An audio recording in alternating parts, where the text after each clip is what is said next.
Yo, what's good? It's Mastermind MMA, and cheers to all my mates in the land down under. Shout out to everyone in Australia, because Australia's got a champion.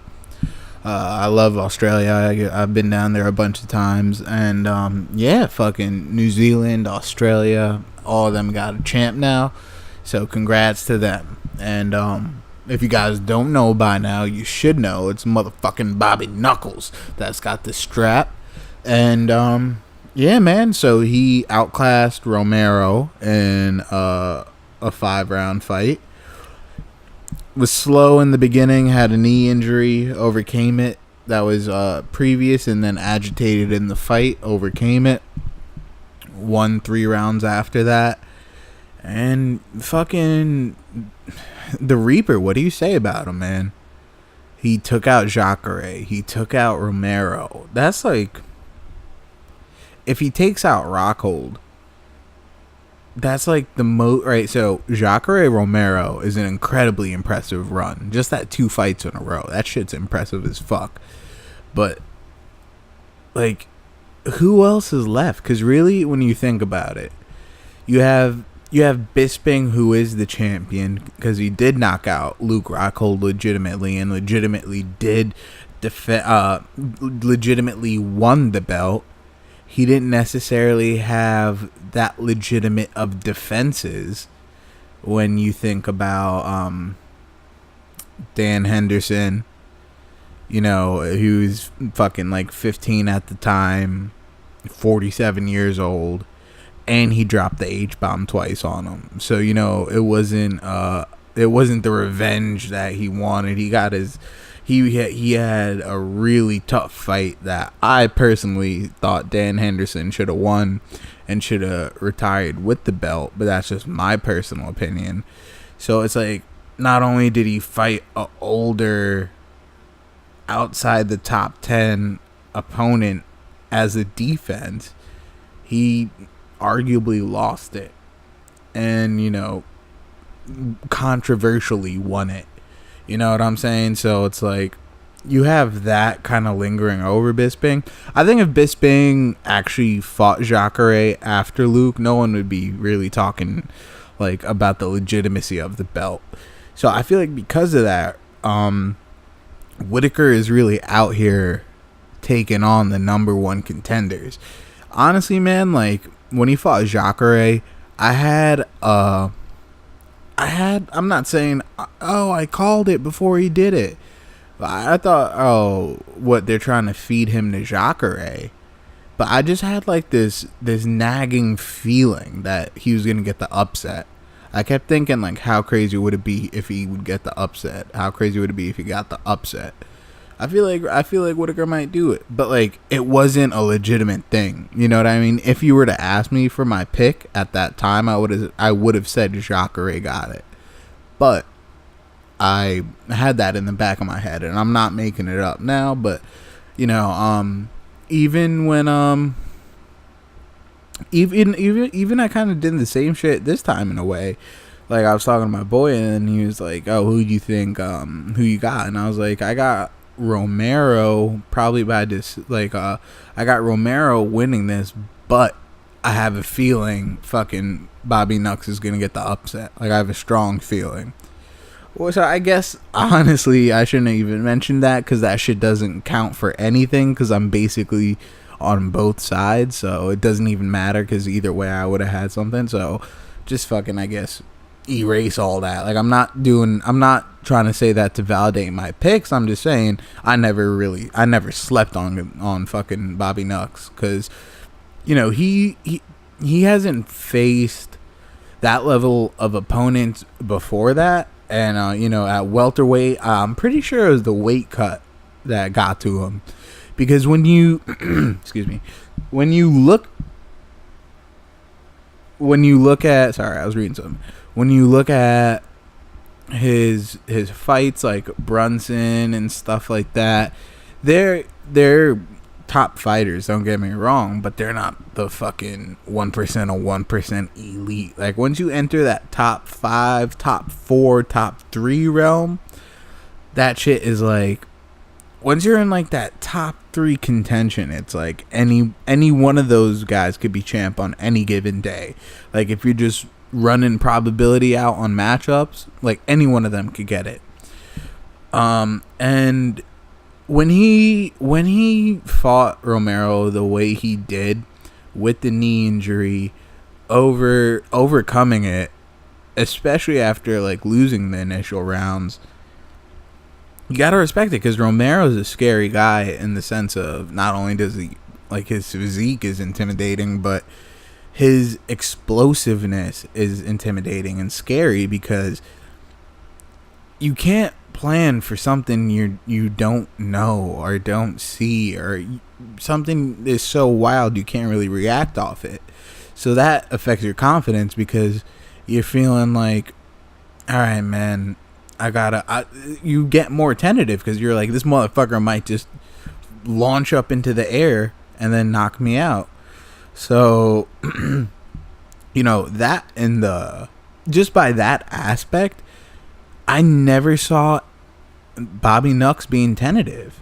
As soon as the fight started, he was like kind of throwing that teep kick. You know what I mean? Not as soon, but early on in the fight, he was opening up. He was throwing kicks.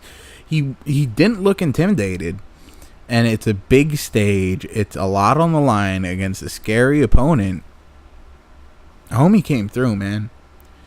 Bobby Nux came through. I remember when I was doing videos on it before,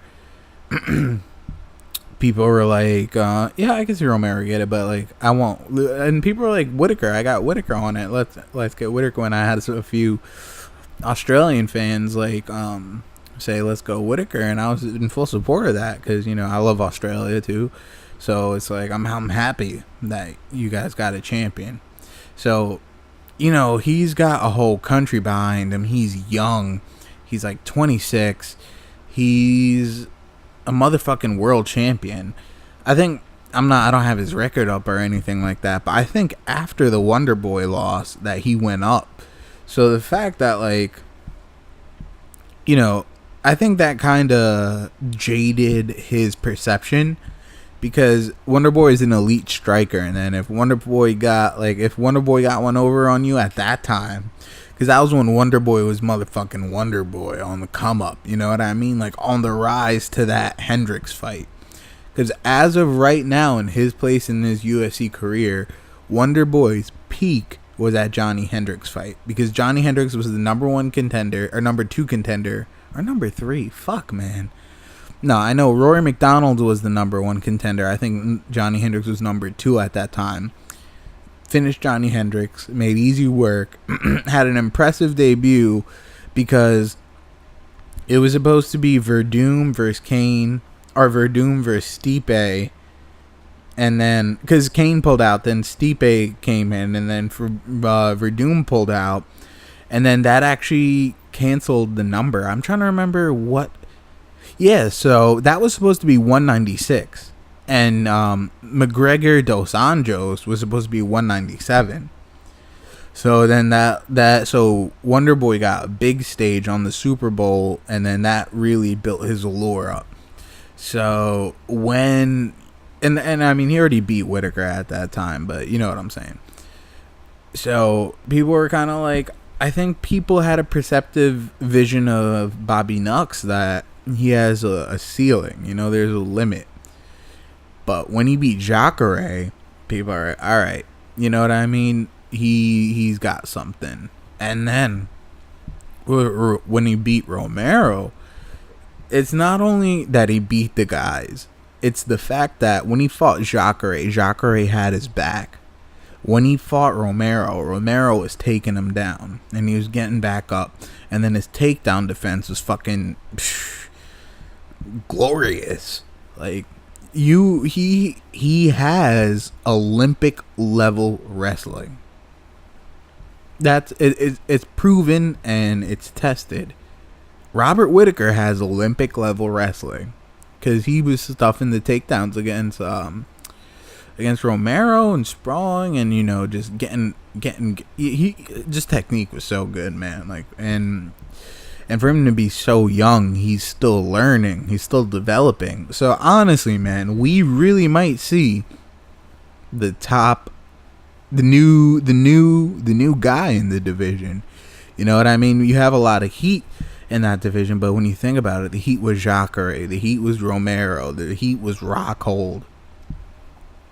Dude, honestly, once you all he has left is Rockhold and Weidman, and he cleared out. He cleaned out essentially the division, because those four guys are going to be the rotating champions, if you will. You know, if they were to keep running it out, those four guys are going to be at the top of the division. And with Gegard out, at motherfucking Bellator, shit is insane. And I'm probably going to do a video on that. So, on Gegard going to Bellator. So, I mean, honestly, bro, Whittaker Bisping is actually going to be a fun fight. You know, they're both very volume fighters, like a lot of pressure, a lot of volume. Could go 5 rounds, just constant attacks. So they could go 25 minutes, just all output if they wanted to. So that should be fun. I definitely have fucking Bobby Knuckles winning that shit. Most definitely. I have him unifying it, but I'm not sure if we're gonna see that. Why am I saying that? Because I saw an article that said Bobby Nux might be out till 2018. If Robert Whittaker is out till 2018, you think they're not gonna do GSP Bisping? So I feel like Whittaker might sit out for a little bit because of the knee injury. I don't want him to come back with a bum knee. I don't want him to hurt himself. So if he needs to sit out till 2018, I'm fine with it. He had a pretty busy year. Whether it's a calendar year or from like his fights till like 365 days, he's been busy. So I feel like here's how shit's gonna play out. As fun as a fight as Bobby Nux versus Bisping, I feel like we're not gonna see that. That's not gonna happen. And I feel like Whittaker already is the champ, because I feel like GSP and Bisping is gonna happen. Then Bisping is probably most likely going to lose the belt to GSP. If GSP wins the 185 belt, he's going to vacate it.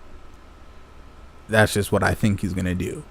And another possibility is if Bisping wins against GSP, he might just say, all right, that's it.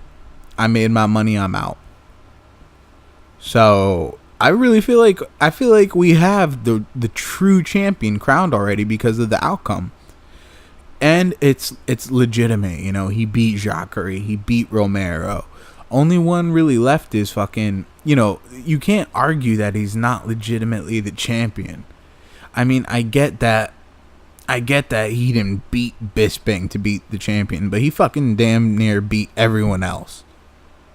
So that matters, you know what I'm saying? So I feel like that's exactly what we're gonna see. I feel like the next defense is gonna be Rockhold. Honestly, I feel like that's the next fight we're gonna see is Whittaker versus Rockhold, because of what's going on. Because he already beat fucking Jacare Romero, and I don't think they're gonna give Weidman a title shot yet. Maybe if Weidman beats Gastelum and then beats maybe if they do Jacare or Romero, I mean, they already did Romero Weidman. So maybe Weidman could rematch, try and get that W back, and then get into the title shot. Or fight Jacare, because we never saw that. And then if he beats him, get that title shot. So honestly, man, I see kind of, with the run on his way to the top, Bobby Nux kind of already did all the hard work already. So now it's just maintaining. He's a young guy. Honestly, he hasn't even hit his prime yet. So, dude, we might see the new reigning king of the middleweight division. And I never thought I'm not putting anything over the guy, but if you were to tell me fucking like a few years ago, like when he lost to Wonder Boy, that Whittaker is going to be the 185-pound champion, I'd be like, damn, for real? So shout out to Bobby Nux. He's come an amazing long way. I think the weight cut had a lot to do with it too, because he looked real good at middleweight. He even beat my boy Uriah. So I mean, you can't be mad at that. At that time, I was kind of like, shit, bro, because Uriah was just coming off of that Gegard knockout. You know what I mean? He just fucking, and that was a big win for Uriah. So Uriah was he had the world at his palms on that, like in that situation. And then he fought Whittaker, and then I was like, Whittaker's not really a name. At that time, he wasn't really a name at all. So now I'm like, Whittaker's not really a name. And then he lost that, and then that kind of put the homie in a bit of a skid after that. Like, it was the start to a bit of the skid. But, shout out Robert Whittaker, doing the damn thing. Shit, man, 26-year-old. Fucking beat Jacare, beat Romero, has the belt, and he's cheesing in the land down under. So shout out to Australia, shout out to motherfucking Robert Whittaker, shout out to the Reaper, shout out to Bobby Knuckles. I know they're all the same person, but he deserves all three of them. So you already know it's Mastermind MMA.